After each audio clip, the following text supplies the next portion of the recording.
사도행전 23장, 24장 말씀, 바울은 이제 계속 이제 죄인의 몸으로 이제 많은 사람들 앞에 이제 간증을 하게 되고 예수 그리스도의 복음을 전하게 되어집니다. 그래서 오늘은 특별히 사도행전 23장의 공회 앞에서 많은 사람들 앞에서 이제 바울이 간증하는 구원을 간증하고 예수 그리스도의 복음을 전가하는 일을 감당하게 됩니다. 이 공회라 하면 산헤드린 구성인원은 71명이고 제사장들과 서기관들과 장로들과 이렇게 구성이 되어져 있고 의장은 대제사장입니다.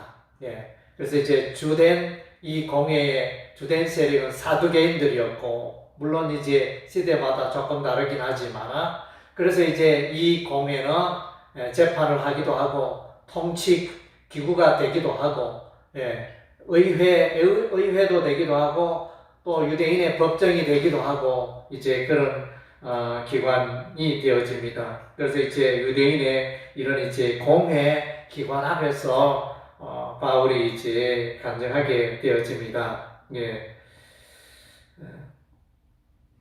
그래서 이제 바울은 자기가 믿는 이 예수님이 죽음에서 부활하셨다, 이것을 이제 간증하게 되어집니다. 이들 가운데 바리새인들은 예수 그리스도의 부활을 믿었지만은 사두개인들은 예수 그리스도의 부활을 믿지 않았던 것입니다.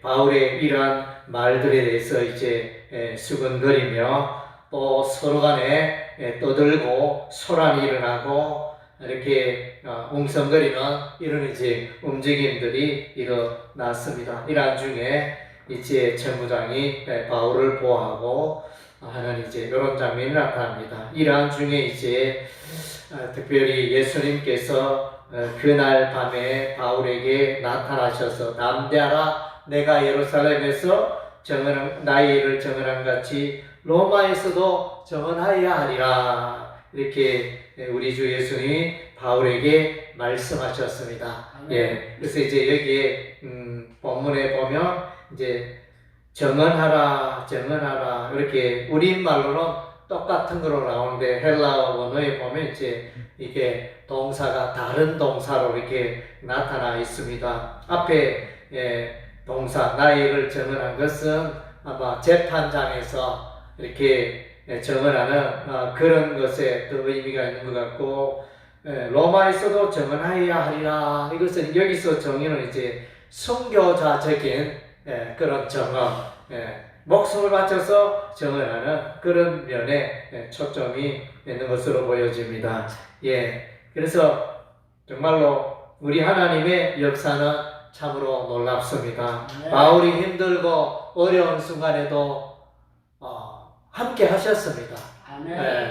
바울은 개인적으로 어떻게 느꼈는지 모르겠지만, 그래서 이와 같이 일들이 어떻게 보면 바울이 예루살렘에 왔다가 연보를 전달하고 그리고 나서 또 이제 로마로 가고 이런 계획들이 있었는데 뭔가 진행되는 일들이 보면 이제 꼬이고 있다, 그런 생각을 했을 것입니다. 그래서 정결례를 향하여 오히려 이제 성전에 들어가고 뭔가 유대인의 그 꼬투리 트집을 피하기 위하여 그런 일들을 성전에 들어갔는데 오히려 이방인을 데리고 성전에 들어갔다 꼬투리 잡히는 그런 이제 모양새가 되었습니다. 뭔가 일이 꼬인 듯하고 이렇게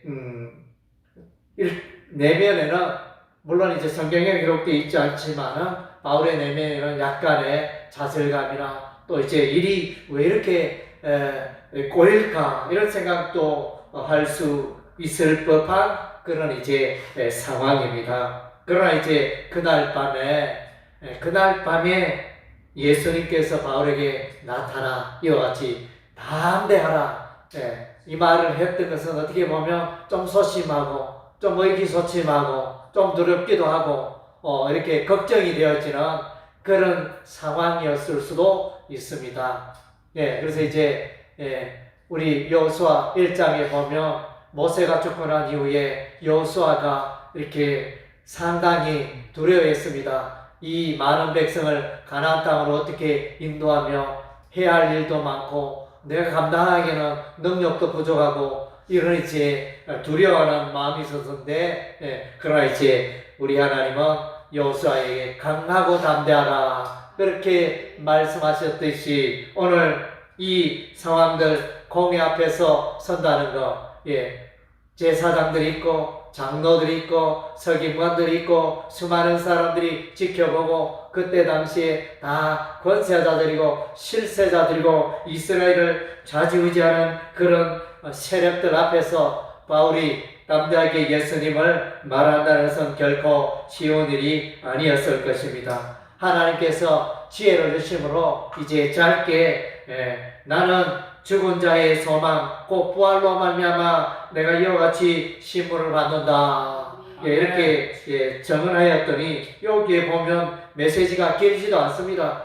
절망한데 벌써 다툼과 분열이 일어났다는 것은 이제 벌써 심상치 않습니다. 벌써 하나님께서 작업을 하셨다. 하나님께서 배후에서 일하고 있다는 것을 우리가 볼 수 있습니다. 그래서 우리는 이제 생각합니다. 내가 살아가는 환경 가운데 나는 하나님을 위하여, 복음을 위하여, 교회를 위하여 이렇게 살아가고 있는데 내 주변에서 내 삶 가운데 일어나는 일들은 뭔가 이제 꼬이는 것 같고 순풍에 돛을 단 듯이 뭔가 잘 풀려야 할 텐데 막 꼬이고 역풍이 불어오는 것 같고 이렇게 그런 순간도 우리들에게는 얼마든지 있을 수 있다는 것입니다. 그럼에도 불구하고 그런 순간에 내가 하나님이 없다고 하나님이 나를 돕지 않는다고 여기는 그 순간에도 여전히 하나님은 우리와 함께 하신다는 것입니다. 할렐루야. 오늘 바울의 상황도 이제 그러한 것 같습니다. 그래서 이제 그러나 우리 하나님은 바울에게 다시 한번 로마 비전을 보여줍니다. 지금 예루살렘에서 어떻게 될지 모르는데 감옥에 가야 되고 또 결박당했고 죽을지도 모르는데 이런 이제 캄캄하고 어둡고 안개와 같은 이런 상황에서도 우리 하나님은 소망의 빛을 주시고 비전을 보여주시고 그래서 이제 아무리 세상 사람들이 주변 환경들이 바울을 흔들고 해도 하나님 예수님의 이 비전이 있기 때문에 이 사명이 있기 때문에 결코 좌절될 수가 없는 것입니다. 그래서 이제 이런 것을 우리가 볼 수 있습니다. 그래서 이런 소란이 일어난 중에 우리 하나님은 바울을 보호하시고 바울을 이제 예루살렘에서 가이사라로 이동하게 합니다. 마침 그때 예루살렘에서 암살단이 조직되어집니다. 40여 명이 바울을 죽이기 전에는 먹지도 마시지도 않겠다 이러면서 바울을 불러내라. 우리가 바울을 불러내면 그 길목에서 혹은 가는 길에서 숨었다가 매복하였다가 바울을 우리가 죽이라. 이런 이제 살기 등등한 그런 분위기가 있었습니다. 그러나 이제 이런 정보가 나오게 하고 바울의 생질이 고함으로 바울에게 알리고 바울은 천부장을 부르고 천부장의 사실을 이 생질이 말하여 마침내 바울이 예루살렘에서 가이사라로 이동을 하는데 많은 군대 로마의 정예 부대들 몇 명? 470명. 그래서 보병이 200명, 창병이 200명, 기병이 70명. 그래서 이제 아주 막강 군대로 형성돼가지고 많은 사람들이 로마 군대가 바울을 철통같이 보호하는 장면을 보게 되십니다. 이것은 이제 다르게 생각하면 이스라엘의 소동이 일어날 수도 있고 국가적으로 큰 사건이기 때문에 아마 엄중한 그런 경기를 했지 않나 그렇게 보여집니다. 그래서 이제 바울이 가이사랴, 이 가이사라는 이제 예루살렘에서 떨어져서 지중해 바닷가에 있는 도시입니다. 그래서 이제 여기서 있는 동안 바울은 이제 로마로 가려면 배를 타고 가야 되니까 항구 도시 가이차라에 도착하게 되고 로마로 갈 수 있는 더 쉬운 곳에 가까운 곳으로 이동하게 되는 것을 보게 되어집니다. 예. 그리고 이제 여기서 이제 이제는 총벨렉스 총독 앞에서 간증을 예수 그리스도의 복음을 전하게 되어집니다. 이때는 이제 대제사장들과 그의 무리들이 와서 변호사 더둘러가 와서 바울을 고소를 합니다. 로마 총독에게 고소를 하는데 세 가지 죄가 나옵니다. 첫째는 바울이 이스라엘 백성들을 소동케 하는 자다. 예루살렘을 소동케 하는 자다. 첫 번째 제목 있었고, 두 번째는 이 바울은 나사렛 이단의 괴수다. 그래서 이단을 쫓고 있다.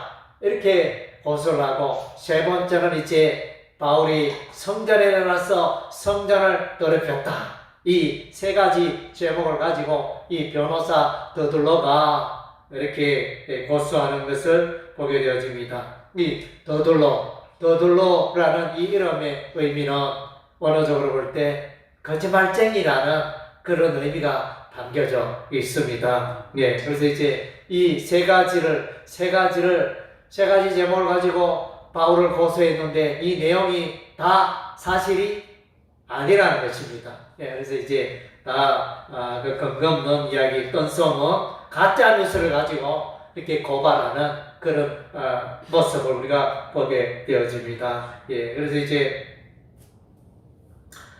바울은 이제 여기서 이제 담대하게 예수 그리스도의 복음을 전하게 되어집니다.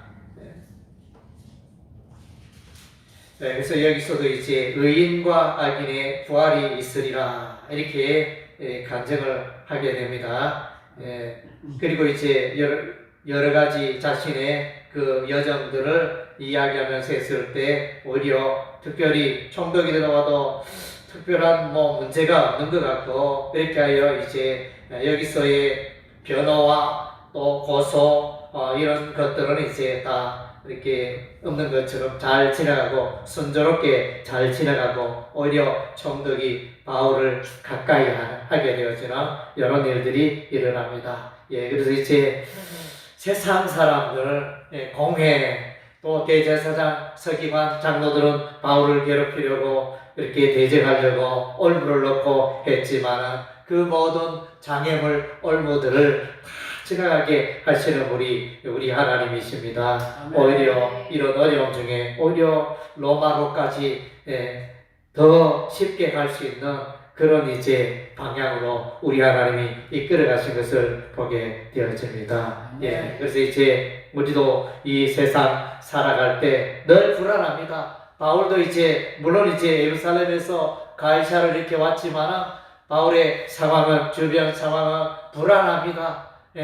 참 안전하지를 못합니다. 그러나 이제 그런 중에 바울은 심령에 평안이 있고 예수님의 음성을 듣고 로마에서도 정언하리라 이런 이제 예수님의 음성을 듣고 얼마나 위로와 힘이 되었겠습니까?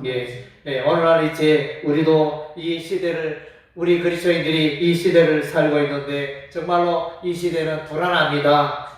얼마 전에 터키 지진의 사건이 일어나서 수만 명이 죽어가는 이 땅에 터가 흔들리는 그런 이제 엄청난 일이 일어났습니다. 그리고 이제 얼마 전에는 미국의 은행이 파산되어지는, 미국의 경제가 흔들리는 이런 이제 일들도 일어났습니다.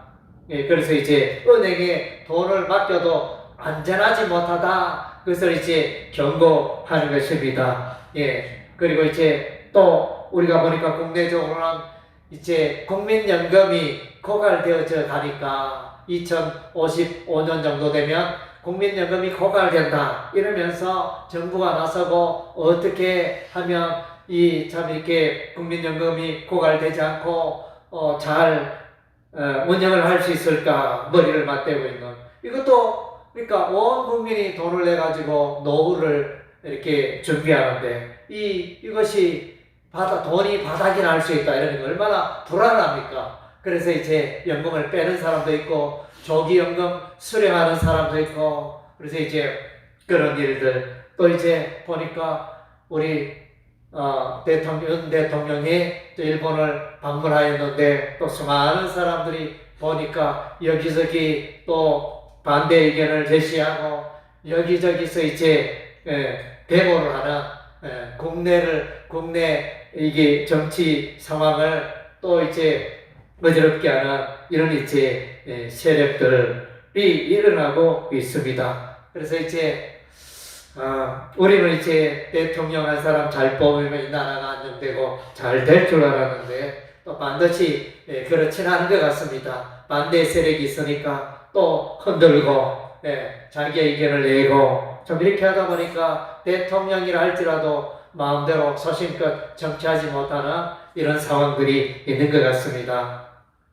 그래서 오늘날 우리가 살고 있는 믿음으로 우리가 천국을 향하여 우리 성도들이 가고 있는데 실상은 우리의 삶을 들여다보면 너무나 오늘날 많은 그리스도인이 세상적으로 살아가고 있는 그리스도인들이 너무 많다. 한 발은 예수님께, 한 발은 세상에 담그고 그래서 주일날 예배는 또 이렇게 거룩하고 경건하게 예배를 드리고 세상에 예배 맞추는 세상으로 돌아가서는 뭐 세상 사람들과 다름없이 살아가는 그런 모습들 천국에 소망을 두고 살아가는 사람들인지 아니면 이 땅에 소망을 두고 살아가는 사람들인지 구분이 되지 않을 정도로 그렇게 이제 그런 이 교회가 그리스도인들이 세속주의에 세속화되어져서 점점 하나님의 말씀과 하나님의 거룩한 뜻에 점점 멀어져가고 다툼과 분열과 이권들로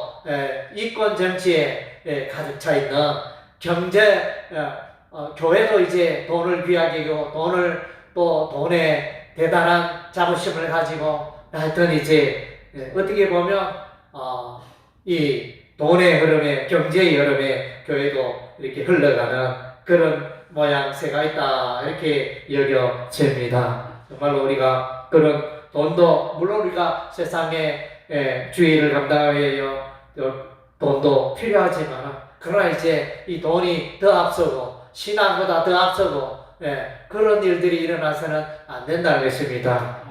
우리가 이제 이 시대에 더욱더 우리의 모습을 보고 나의 삶은 세속주의에 세상의 부귀영화에 휩쓸려 가고 있지 않는가? 내 생각과 살아가는 방식이 세상 사람들과 너무나 똑같지 않는가?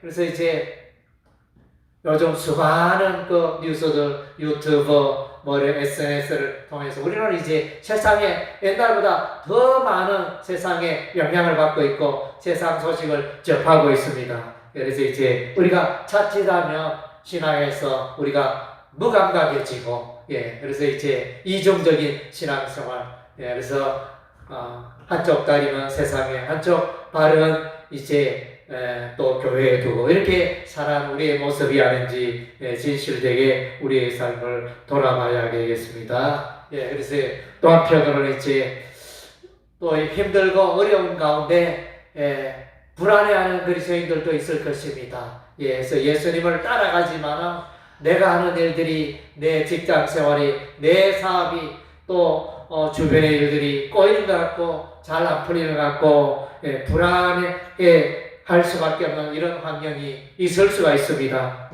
그럼에도 불구하고 하나님은 여전히 우리와 함께 하신다는 것입니다. 여전히 하나님은 우리를 통해 일하고 계시고 여전히 우리는 하나님의 부르심을 따라 살아가는 자들이기 때문에 모든 일을 합력하여 선을 이루게 하실 줄로 믿습니다. 그래서 하나님을 의지하십시오. 세상 바라보고 낭망하지 마시고 진리의 말씀 하나님의 음성을 듣고 하나님의 약속의 말씀을 붙들고 담대히 나아가는 여러분의 삶이 되시기를 주의 이름으로 축원합니다. 아멘.